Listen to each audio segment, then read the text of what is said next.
Good morning, good afternoon, or good evening, depending on where you're joining us from.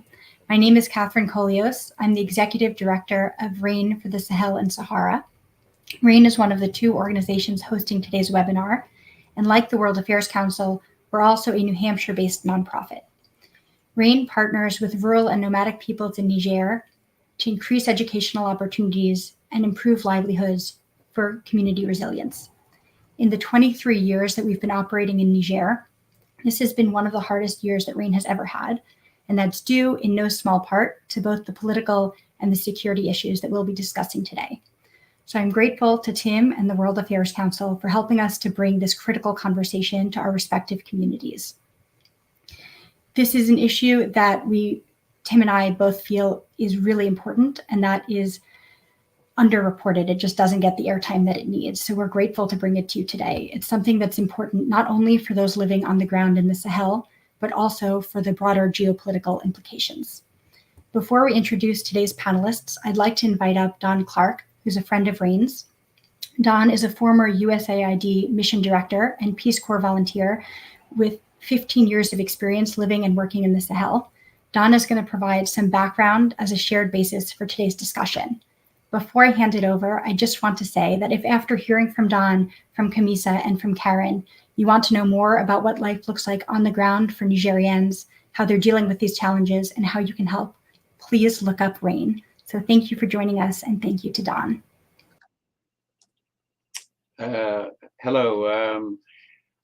Just to provide a little bit of context, the Sahel is an agro-pastoral transition zone between the humid savannas to the south and the drier Sahara to the north. It stretches across Africa from the Atlantic Ocean to the Red Sea.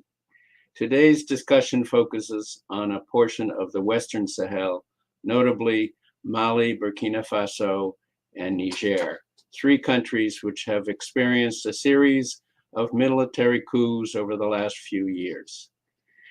The Human Development Index is a combination metric which measures a country's health, education, and economic status.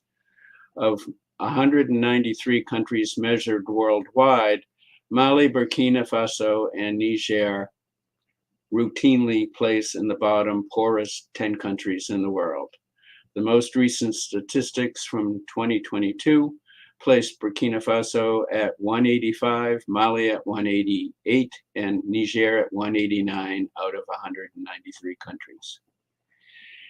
Ostensibly, military coups in all three countries occurred to address each country's failure to counter the rise in violent extremism, which mushroomed in the Sahel following the fall of Gaddafi in Libya in 2011. For a number of years, the former colonial power, France, the USA, and other Western countries have provided military assistance to these three countries in an attempt to stem the rise of violent extremism. A combination of historical tension with their former colonial leader and expressed disapproval of military coups from the West has led each of the three countries to turn away from France in particular, and to a somewhat lesser extent from the USA. In this vacuum, all three countries' new military leaders have turned to Russia for military assistance and to protect their positions in power.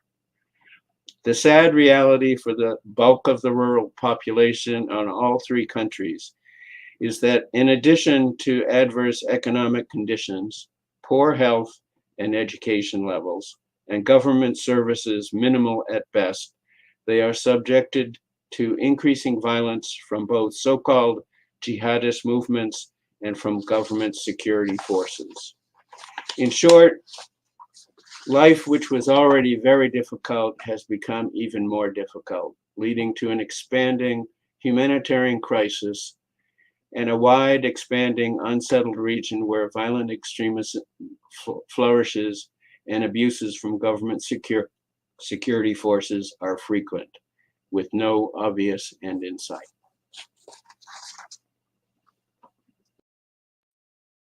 Well, thank you, Don, for that great introduction to this region and to some of the challenges that we're going to be talking about here today. My name is Tim Horgan. I am the Executive Director of the World Affairs Council of New Hampshire, a nonpartisan nonprofit here in New Hampshire centered on global conversations. We are here to hear from two really great and wonderful, amazing leaders in this space who have long careers, and I'll get to them in a moment. But first, just want to make the fun always indication that we are a nonpartisan organization, as is RAIN, and we do not take a stance on policy, politics, or critical issues. We are here for you to better understand what is going on around the world and why it matters to the U.S. So we are here with two great leaders I will bring on stage now. We have Kamissa Camara, a former chief of staff to the Malian president, as well as former foreign minister, but currently a senior advisor for Africa at the U.S. Institute of Peace in Washington, D.C. And Karen Hanrahan, who has had a long, illustrious career, which I will save for you guys to check out online. But importantly for today's conversation, a former Deputy Assistant Secretary of State for Democracy, Human Rights, and Labor.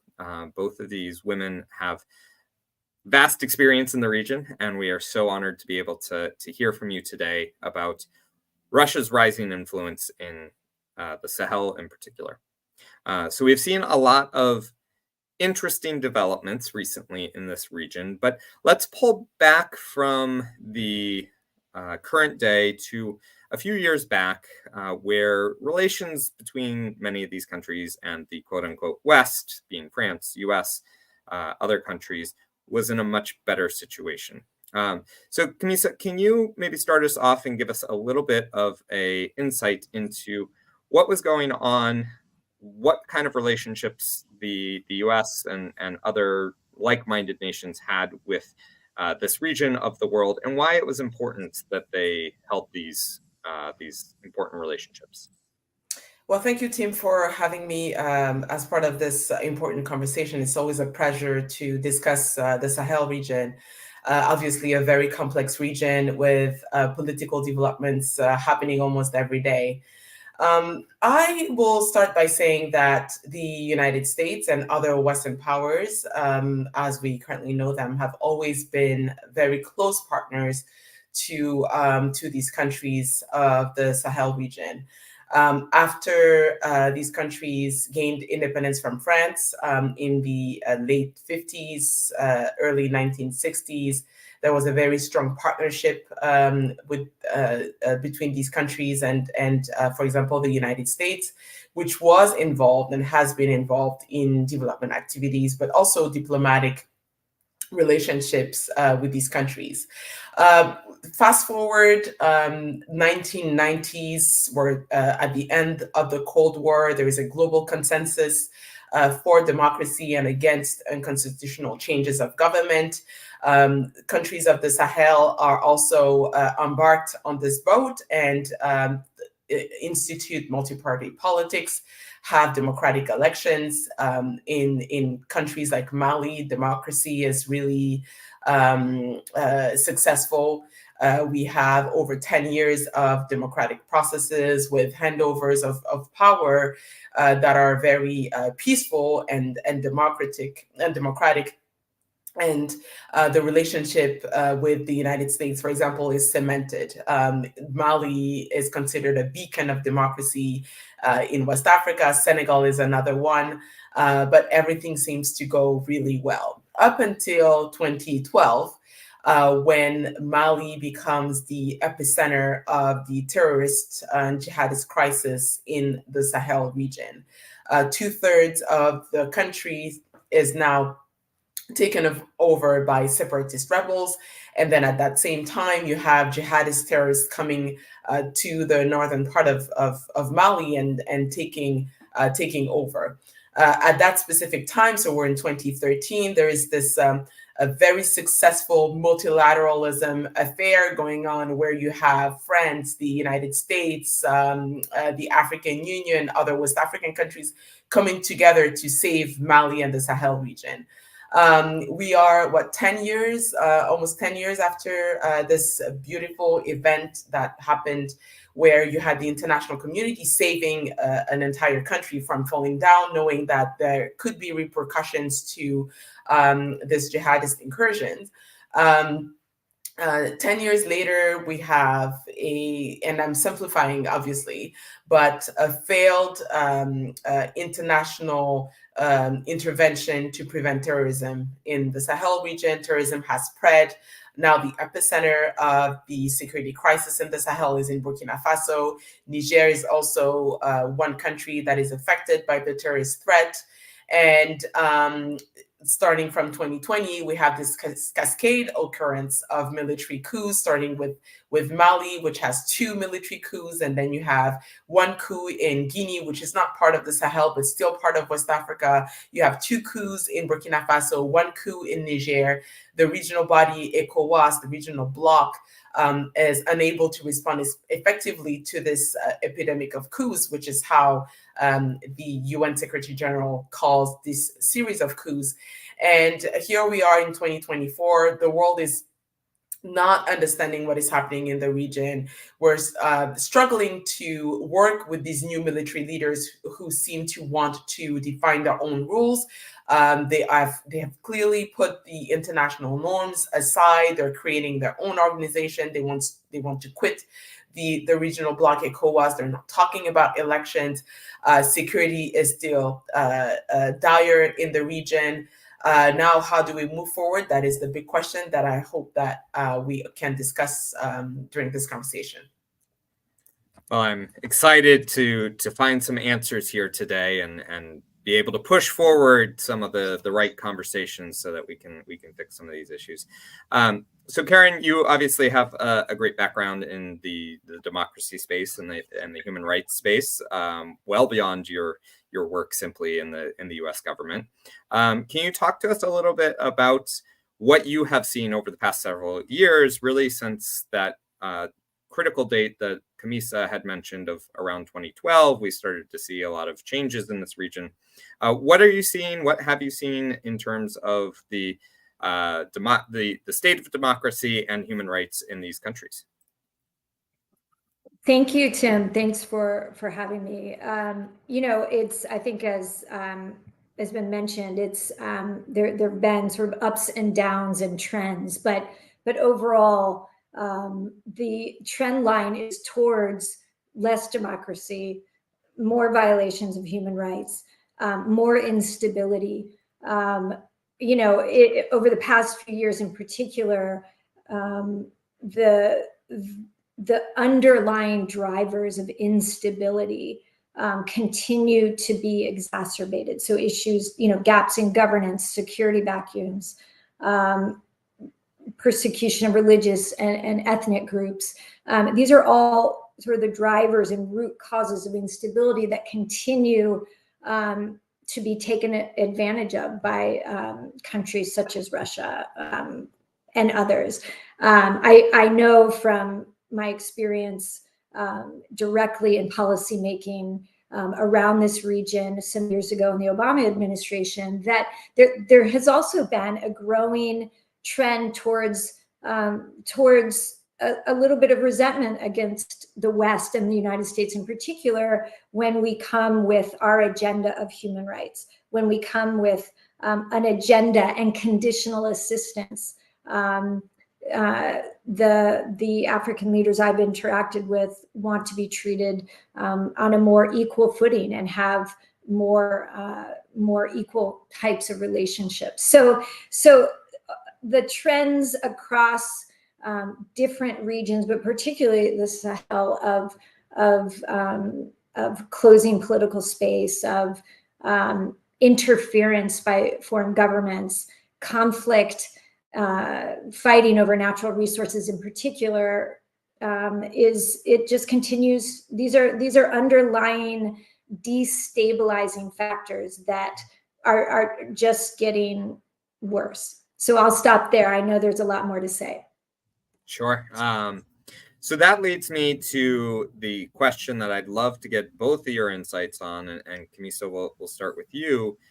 But coming from your perspective and background, why is this region of interest in the geopolitical space, and specifically for our audiences, to the US? What do we want to get out of, or why do we want to partner with these countries?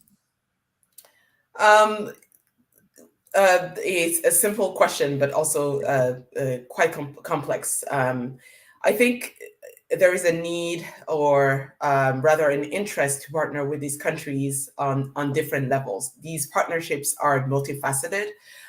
We talk a lot about human rights, about security, about democracy, but there is a lot more happening that we're not seeing. And sometimes I feel like the US does underplay its cooperation and its participation in the development of these countries. There is humanitarian assistance going on. There are health programs, food assistance programs ongoing. There are education programs also that are happening, that are sometimes, in terms of numbers, even higher than the democracy support or security support. But what we're seeing now, because the political instability is really what is worrisome, we really focus on that and wonder why is the United States or France wanting to partner with these countries.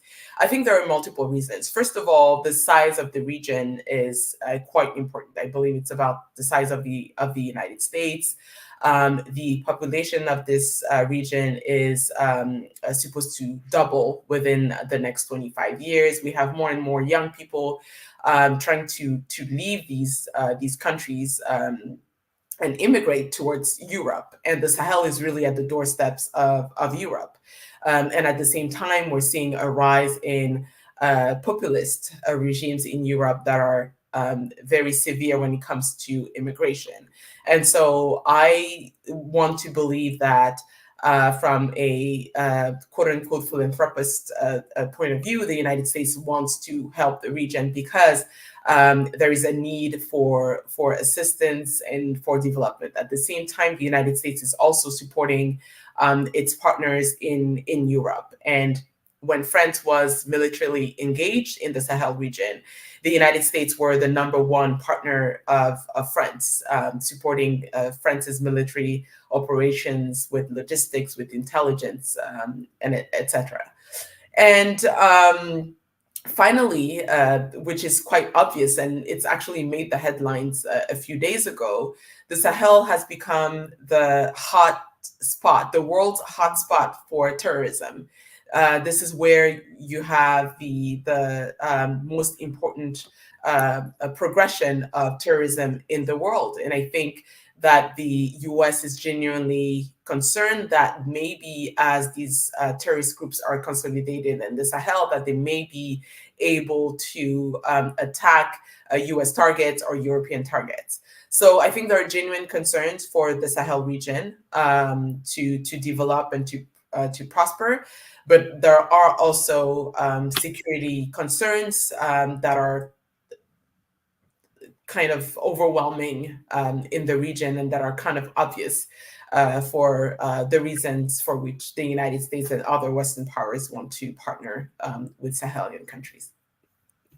Yeah, I know many of our intelligence community have been out there saying that the terrorist warning lights are blinking red again, and we need to be very cognizant. So certainly for that reason, and then the sheer economic development is important as well. So Karen, anything you'd like to add as to your experiences? Sure. U.S. Sure. Yeah, I mean, I would first just agree with everything Kamissa just said, but the U.S. absolutely has an interest in security and stability in Africa. It's economic. It's political, it's humanitarian. To reinforce the point on stability and security, we know after decades that ungoverned and unstable spaces produce terrorism, global terrorism. And so that is something that is at the top of our national and global security interests. The issue of migration, as mentioned. I think I would add the economic interests of the United States. It's not just this region, but I mean, we know when pockets of Africa are unstable, it bleeds into other regions and pockets. And so, we have an economic interest in Africa. We, as I say, we by the U.S. government, but I think the world is interested, and different countries and different companies approach that economic interest in different ways. Some view it as an opportunity for exploitation.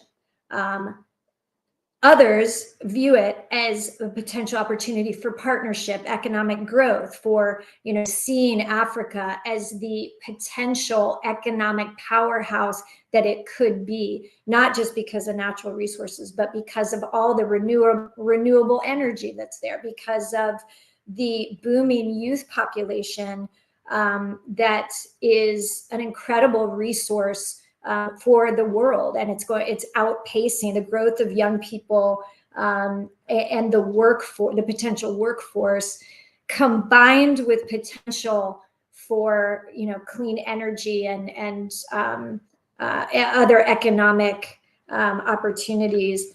That produces a need for stability and security. I would also say that there really is an interest in the humanitarian aspect, and I think people have mixed feelings and mixed views on that. But the U.S., Europe, other countries continue to try to be leaders on humanitarian and human rights issues, on democracy building. We know that democracy tends to be the long-term, more stabilizing form of government. We know that the lack of it, we know that authoritarianism tends to undermine stability, depending on what regions you're talking about. So it's the interest that the U.S. and in fact the world has in Africa span every sphere, and the Sahel is right in the heart of those interests. Well, thank you for that. I think that's a great sort of summation. I want to remind our online audiences that we would love to hear from you. We would love to get your questions and your comments throughout. So please do either put them in the chat or email them to us at council@wacnh.org. My next question for both of you is around why U.S. engagement, why Western engagement, mainly France, was not found to be effective or effective enough to maintain these relationships and see such a turn away from the West and more of an interest in working with Russia and other countries around the world. So Kamissa, what can you tell us about that? Well, I'll start by saying that because the Western Sahel countries, Niger, Mali, Burkina Faso, Chad, were colonized by France. After they were decolonized, France has been deeply involved in the politics of those countries and very close. France has been very, very close to the leaders of these countries, and they have almost been perceived as a domestic actor.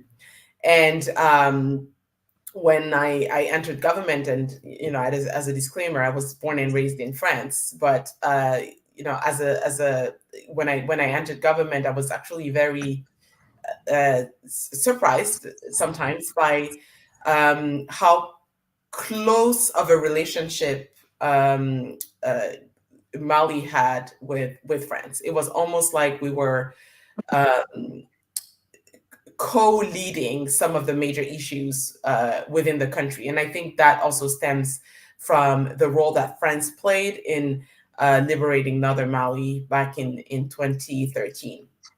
So what happened, I believe, is the same thing that may have happened to the United States in Afghanistan. I think when you have foreign troops in a country for too long, for close to 10 years, they start being blamed for all of the security failures in the country.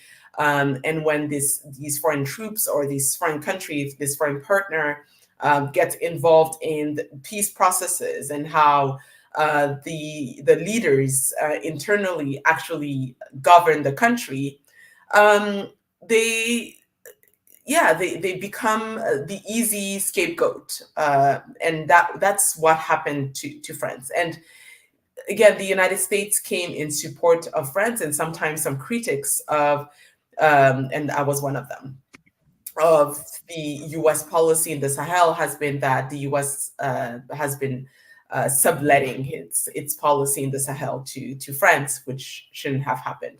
But the U.S. still has a very good reputation in the Sahel region, which is not the case for France. But one thing that I really quickly wanted to say is that these coup leaders who took over starting from 2020 are not the same leaders that we've seen in these countries prior to that. In terms of age, for example, the presidents that were ousted in the Sahel were in their 70s when they were ousted. The new coup leaders are my age. They're in their early 40s.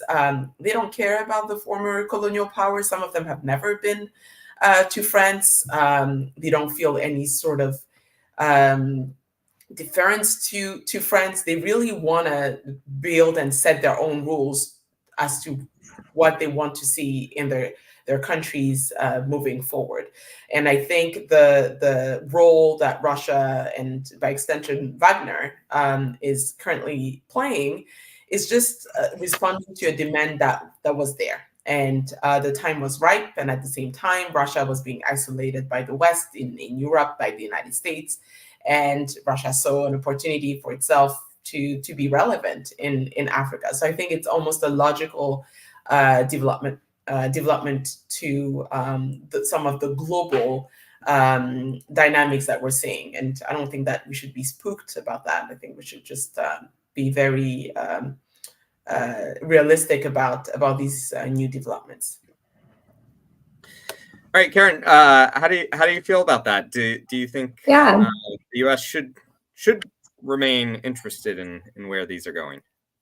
Well, the U.S. should absolutely remain interested in where these countries are going, and I would say that there has been resistance to the United States in that some of it is rooted in a historical colonialism, and the fact that it's whether it was the U.S. or another or Europe, France, there is the understanding that Western powers have come into Africa and decimated and exploited and divided up and caused a lot of problems over time. I think we are in a different time now, and there's, as Kamissa said, there are new generations, not across the board. I mean, we have many long-standing leaders still in power, but things are changing, and I think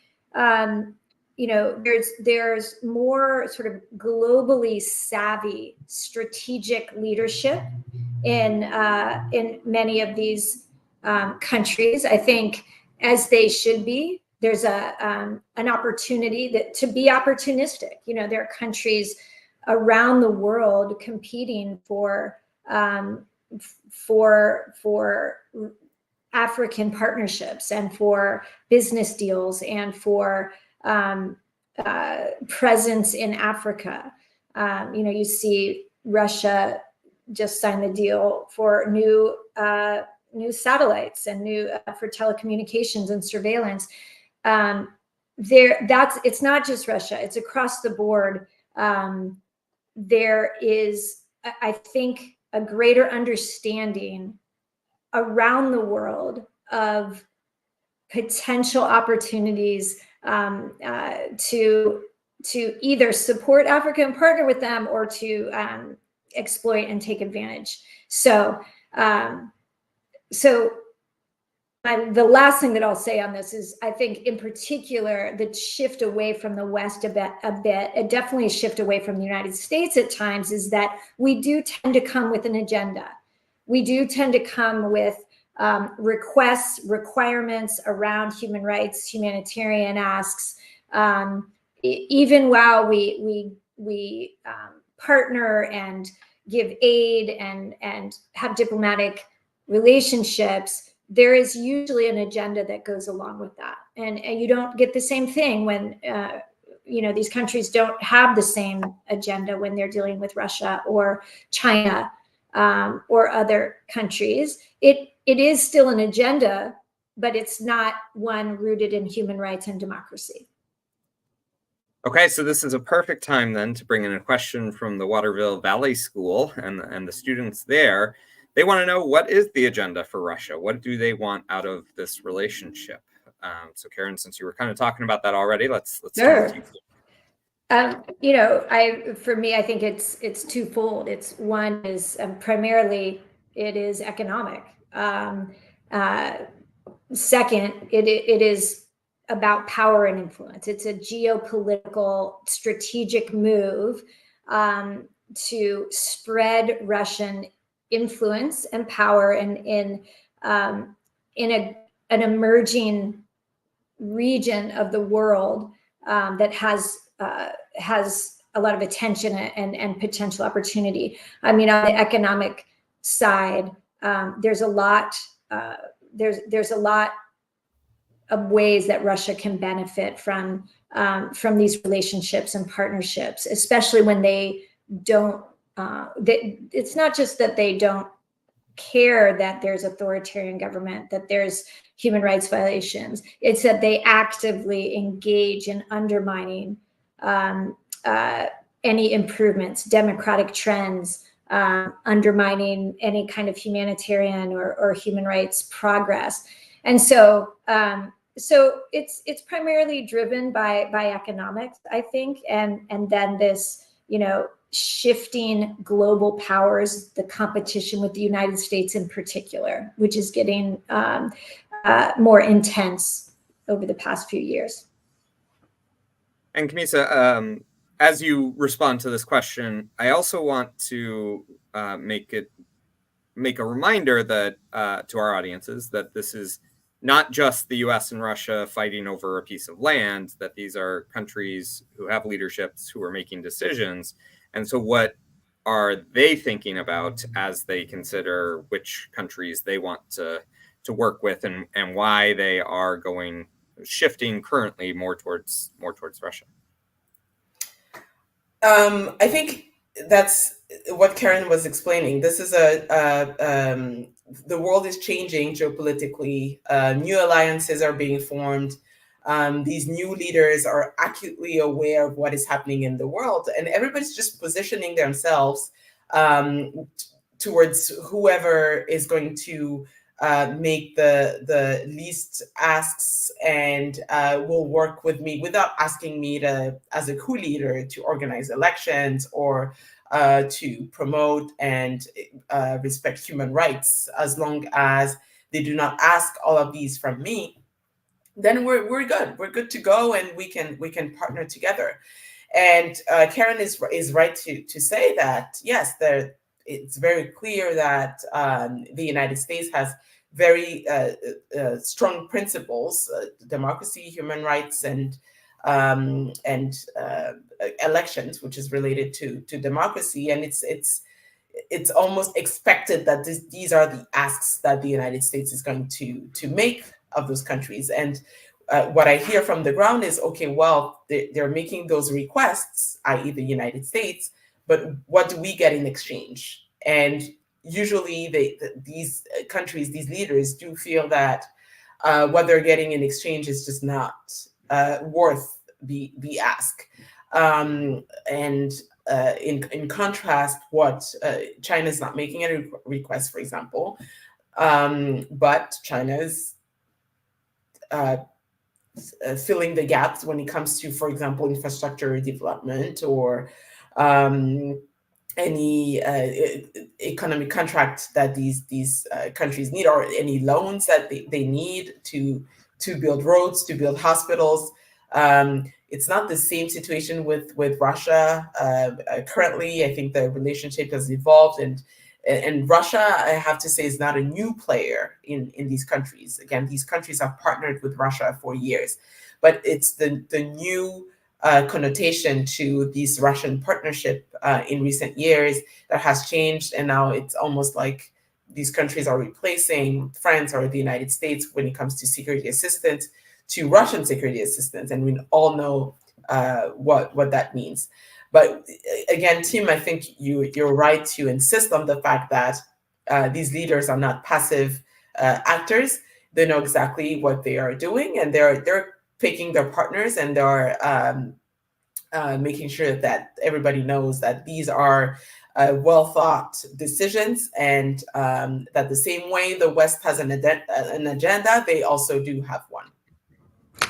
And let me just add one point on this, in addition to what Kamissa said, which I agree with, which is, when I mentioned political interests of Russia, I don't just mean in the countries specifically. What I also am referring to is there is this global competition over ideology, over form of government. There are global trends around closing space, more bold, authoritarian governments. There are, as Kamissa mentioned, new kinds of alliances, whether they're explicit or implicit. But I think, some of those alliances are built around this interest, in principles and governance that is not democratic, that is not rooted in democracy or human rights.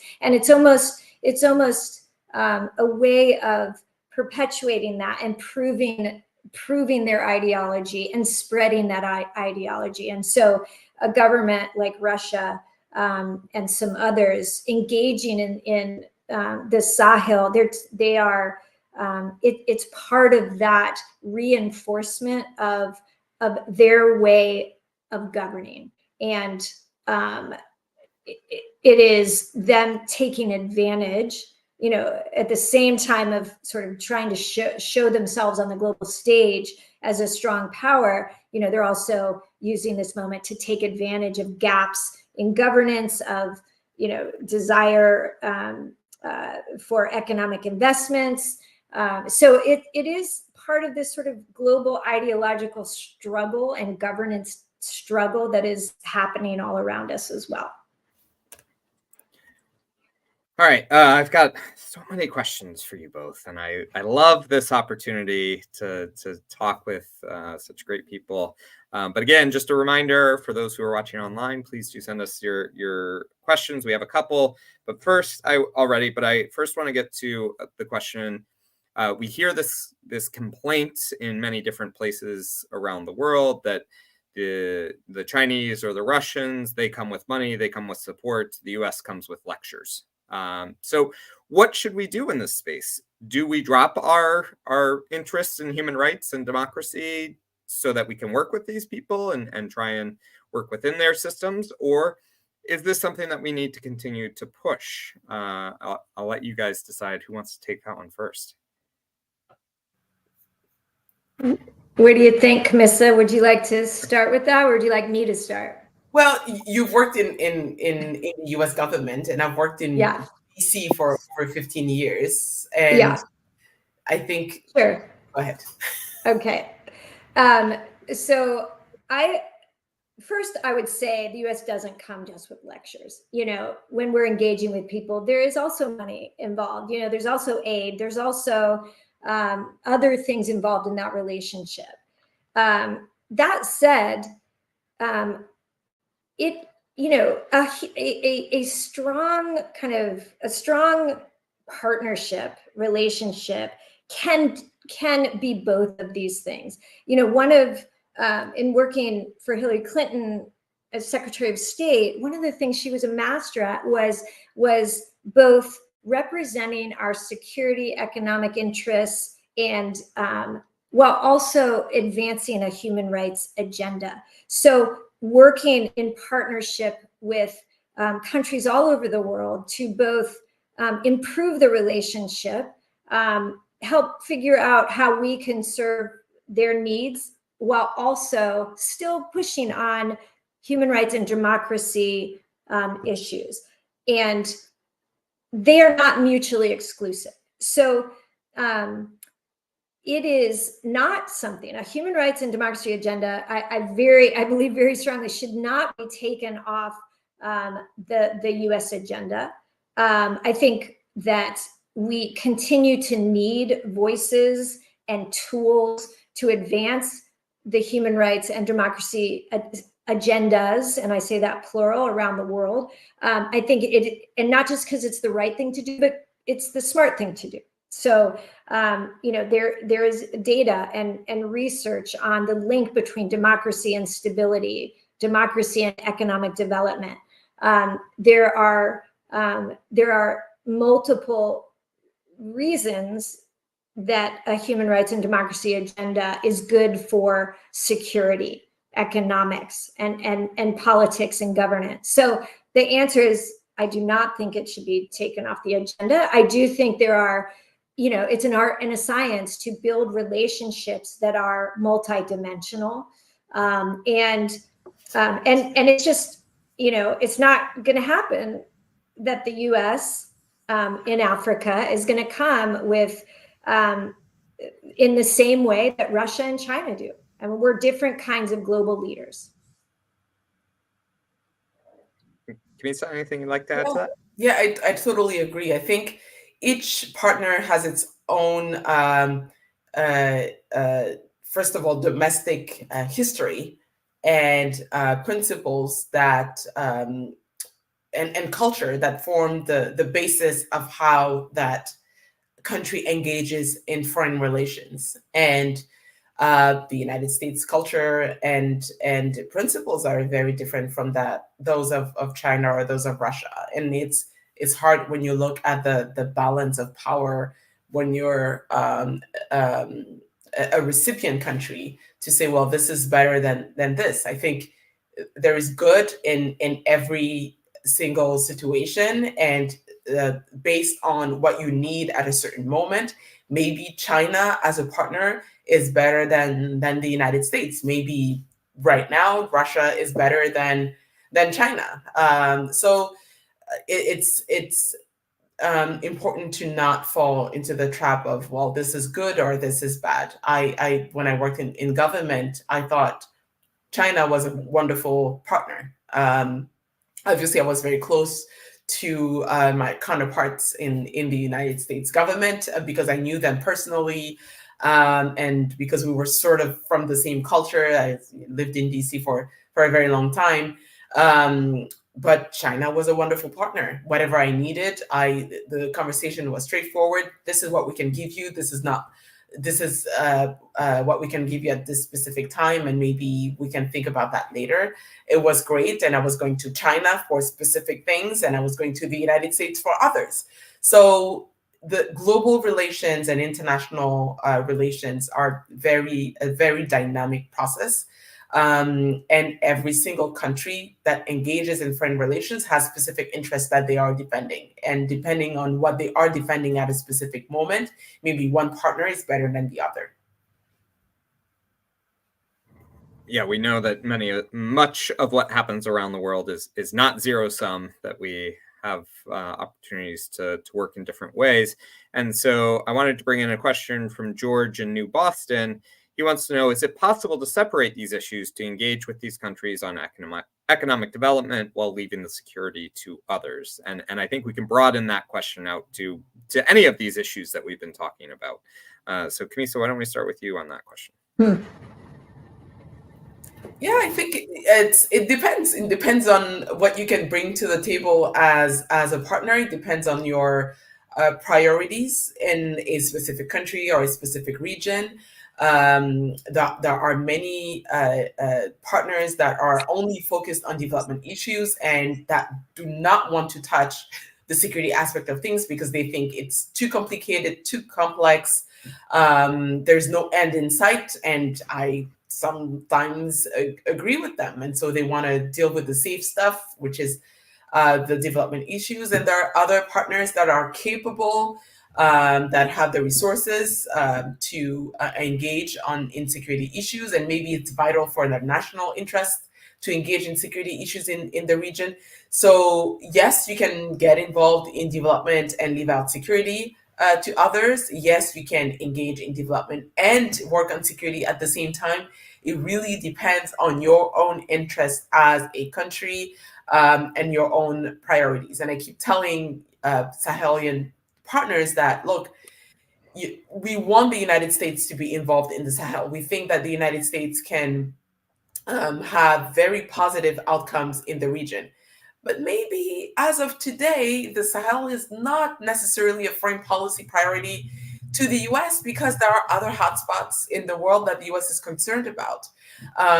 It is the reality of international relations.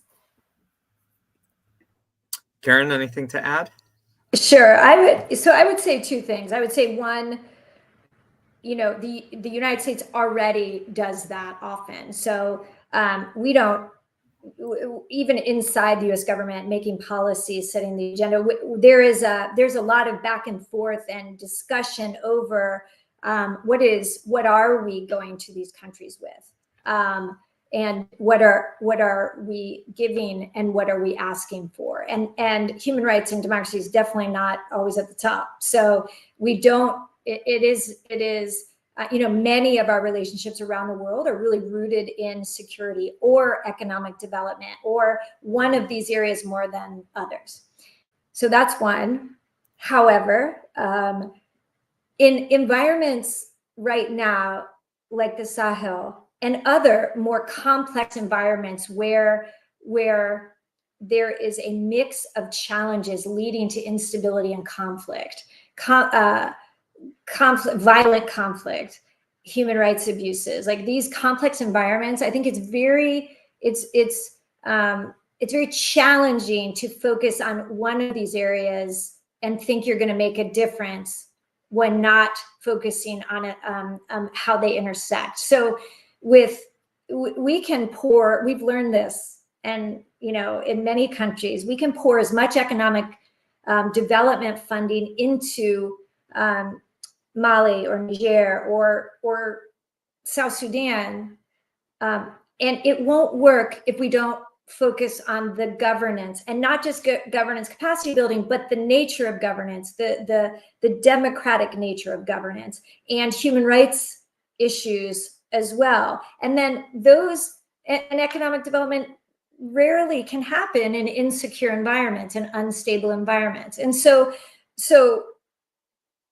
whereas in some situations we can divide it up and prioritize, in these kinds of environments where there's a lot of instability, and it is an intersectional challenge where you cannot develop where you are surrounded by violent conflict or instability, or you're unable to go about normal functions of industry or agriculture. So I just want to make sure that people leave this discussion with the understanding of how challenging it is when a country goes in to offer support or engagement in situations like this, where it is very complex. It is, you can't really just pick one thing. Yeah, there are a lot of challenges out there that are not simple solutions and no easy answers. And so I'm going to bring up a follow-up question that definitely doesn't have an easy answer, and challenge you both to see what you think here. Much of what we hear when the US goes out and engages in the world is the hypocrisy of, we sometimes, as you said, Karen, are not always so interested in democracy and human rights. When we partner with certain countries and other countries, we make it a big issue. So what, in specific to this region, what do people feel about that? Are they seeing us as hypocrites when we come to them and say, well, you know, you've got this big security issue. You need to be concerned more about human rights and following the rules of law or the rules of war and that kind of stuff. How do they react to that? And maybe Kamissa, will go to you first for this one. Well, I think perception of a partner and its policies on the ground is quite important. And yes, this issue of hypocrisy has come up many times. I remember, for example, was it last year? No, it was in 2022 when the U.S. had its U.S.-Africa Leaders Summit in D.C. It was welcomed. I think it was great to see all of these leaders in D.C. Having key meetings with the administration and consolidating their partnership with the United States. But my personal first question was, you know, if we're going to discuss human rights and we're going to discuss democracy, why are we inviting the president of Uganda, who took over when I was 4 years old, and is still in power up until today? So what is this about? And you can become cynical and think, well, again, it's all about specific U.S. interests and where the U.S. is willing to close its eyes when there is a specific interest in one country, and when it's another country, well, now we really want to make sure that democracy and human rights are upheld. But I think it's hard to just be consistent across the board, because there are specific interests in specific countries. And one example that comes to mind is when the coup happened in Chad in May 2021. Some will say, well, the coup never happened, actually. And it's very clear that Chad is a strong security partner in this region. And maybe for that specific reason, we didn't want to disrupt any ongoing programs there by calling the event a coup, which would have put a halt to security assistance in the region. But then this had other ripple effects in the Sahel region, where other coup leaders thought, well, you know, if the world is willing to close their eyes on what is happening in Chad, which is actually a coup, and tell us that we are bad people because we're coup leaders, well, let us launch a second coup, right? So it's you know, you either have to have a realist view of international relations, or be romantic about it.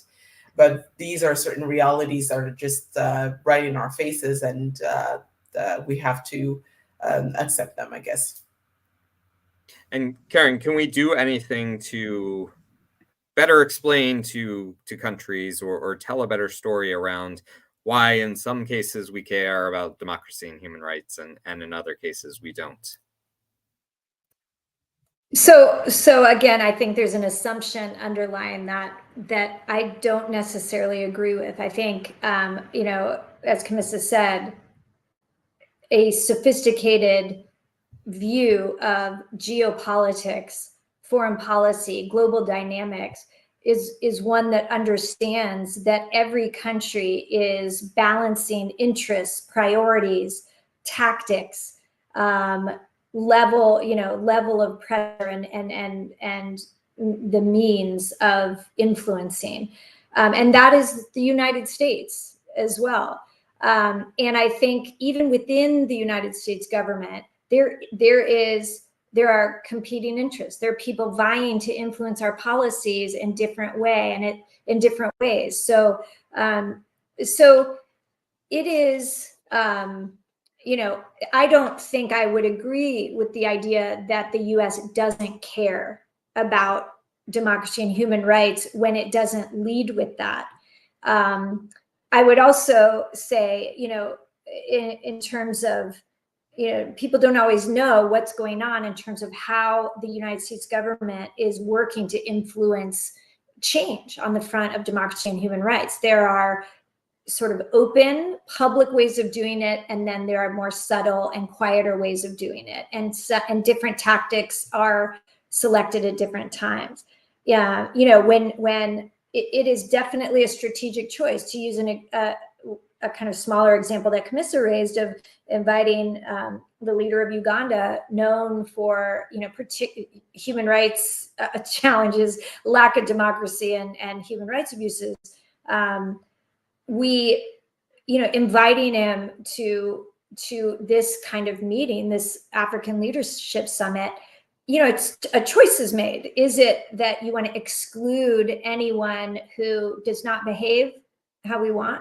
Or is it that you want to continue to move the needle, have them hearing and being part of discussions and forums where their peers are talking about democracy and human rights?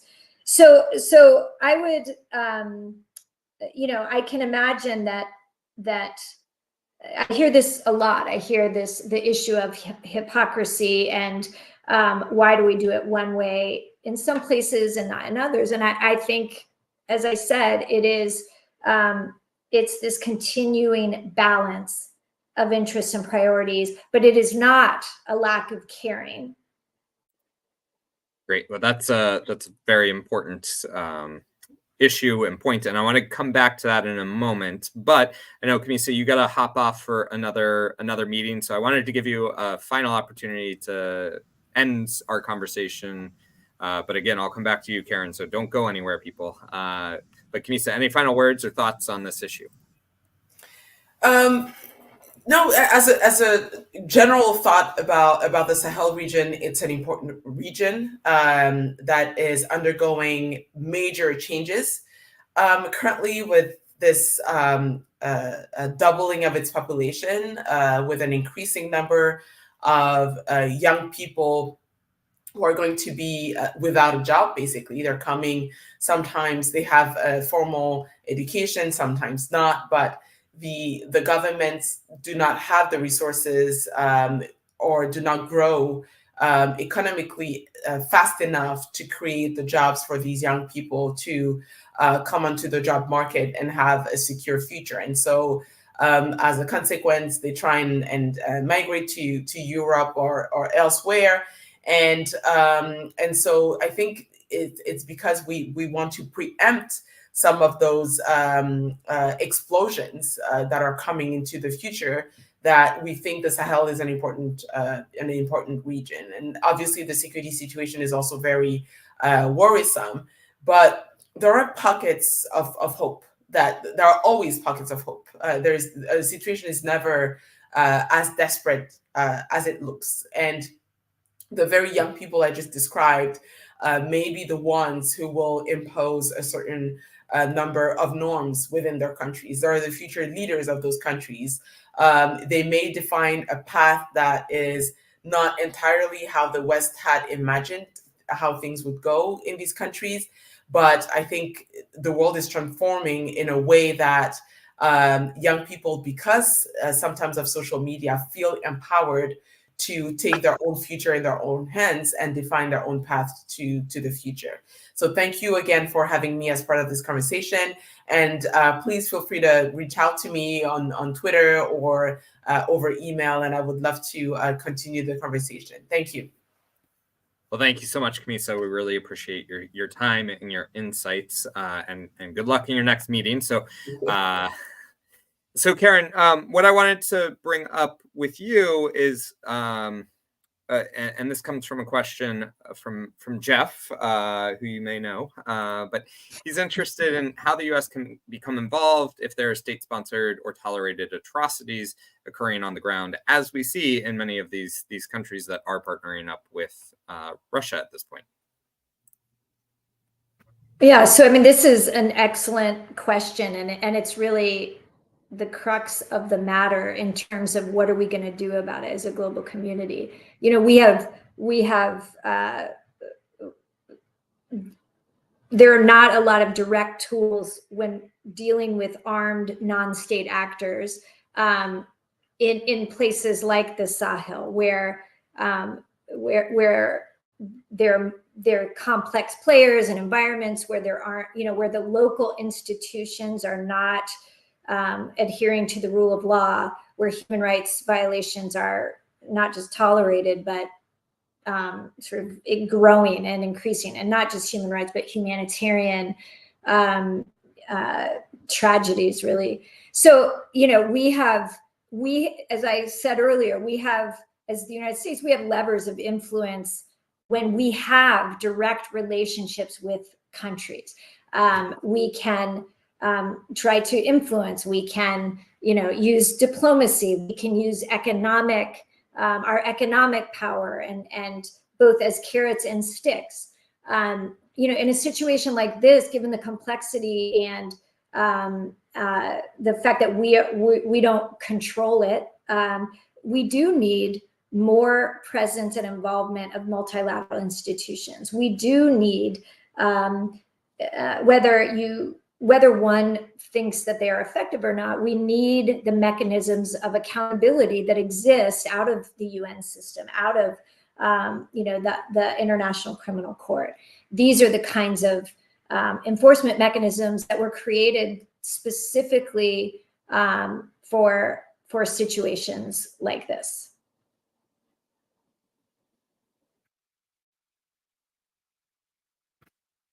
Oh wait, I can't hear you, Tim.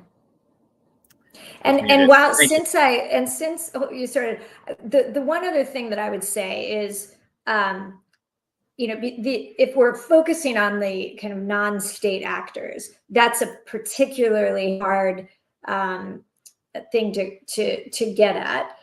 Our normal way of engaging is through through security relationships, through train and equip of local forces, local institutions, to try to better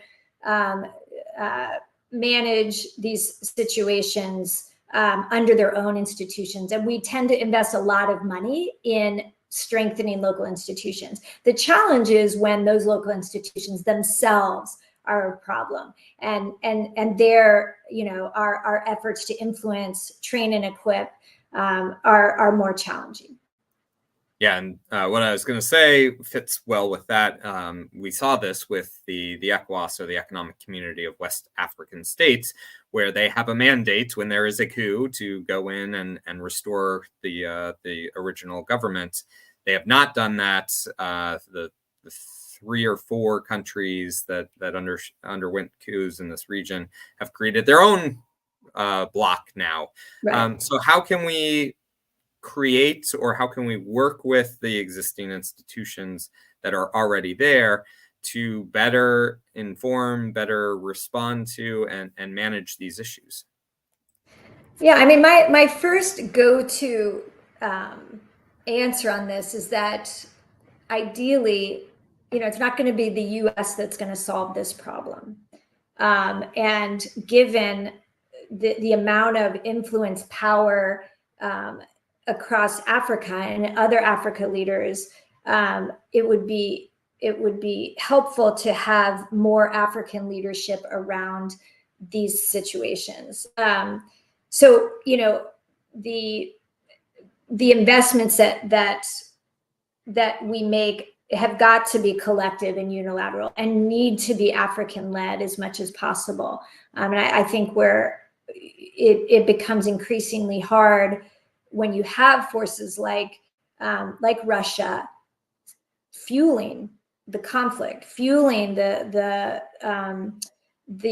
human rights violations, supporting authoritarianism. And so not only is it about influencing the local institutions, but we do need to focus on Russia as well, and implications. There need to be some kinds of consequences for Russia, particularly where local institutions are being so heavily influenced. Yeah, we have seen many disinformation campaigns in the region that have touted their successes, where maybe the successes aren't really there, or really played up some of the negative stereotypes about the US and France as colonial powers and people who don't care about them, just want the resources. So I think this has been a great conversation. I really appreciate your time as well, Karen. I like to leave our speakers with the opportunity for a final thought as well. So Kamissa had her shot, and I'll turn it to you for a final thought as well. Thanks, Tim. And thanks to everyone who sent questions in. And I appreciate you listening and the thoughtfulness of those questions. I would just say that to channel the voice of the billions and billions of people on this earth, we can't push aside the human rights and democracy agenda. We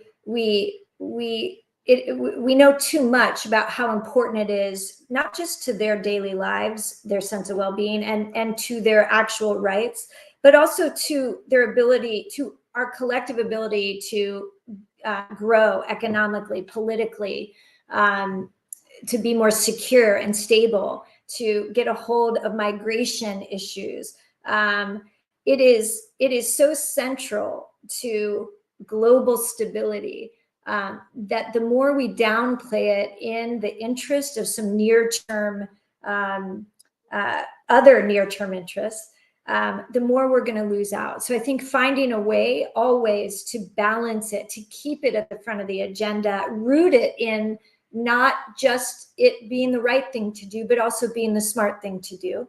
I think that's essential, including in the Sahel, including across Africa, and many other places.